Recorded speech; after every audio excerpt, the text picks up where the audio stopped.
For more on this, let's bring in Josh Silverman. He's founder of Edge Ed Tutoring and Test Prep, and Philip Holloway, a former assistant district attorney. Let me just start with you, Josh. You've been involved in these circles for a long time, and you're not surprised that this happened?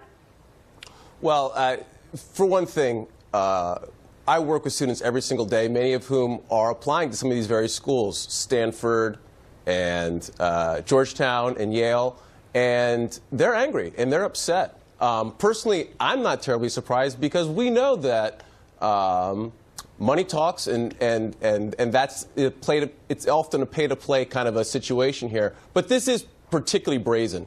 Had you ever been asked by somebody that you were helping, that you were a school you were trying to get into? Had you ever been asked to pay to play? No. Okay. No, no, nothing like that. All right, Philip, let me ask you about this class action lawsuit. Right, this could get really big, really fast. What is the likelihood that this could go forward and have standing in the courts? Well, this just becomes more jaw-dropping by the day, doesn't it, Dana? These class action lawsuits are a great symbol, but at the end of the day, I don't know how much actual relief they will be able to bring to individuals who were denied entry into these colleges and universities because somebody else decided they wanted to bribe their way in or bribe their kids' way in. This is a symbol. What this does is it brings the information out in the public. There's going to be, of course, litigation. There's going to be depositions. There's going to be documents shared by the terabyte.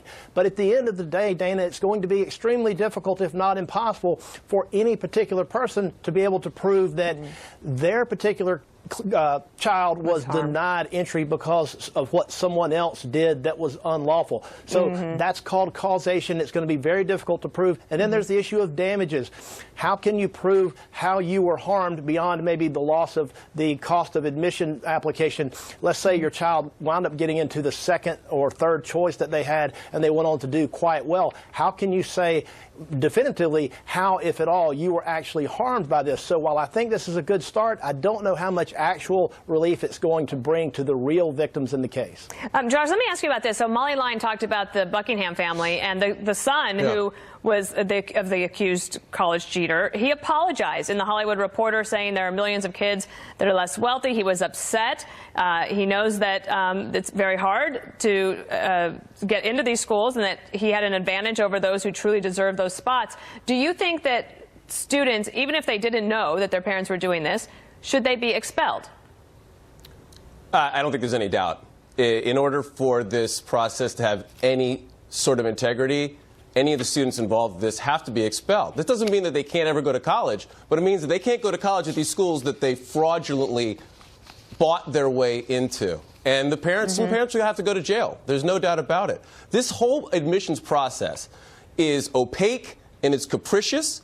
It needs transparency, and it needs accountability, and it needs it right now. Philip, let me ask you one last question about these universities across the country. Are they lawyering up, Philip, to see if that, in case they're going to get in more trouble? They better be lawyering up because this class action litigation is going to cost them dearly. At the end of the process, what's going to happen is we're going to have tens or perhaps tens of thousands of people that receive these little cards in the mail like so many of us have that said, congratulations, you're part of this class in this class action lawsuit and there's a settlement. All you have to do is send this card back and you can receive your check for $15. That's going to be precious little justice for the people who are real victims, who have had their place in line, bought and sold to the highest bidder in this criminal action. All right, Josh Silverman and Philip Holloway, thanks for bringing us that perspective. We appreciate it.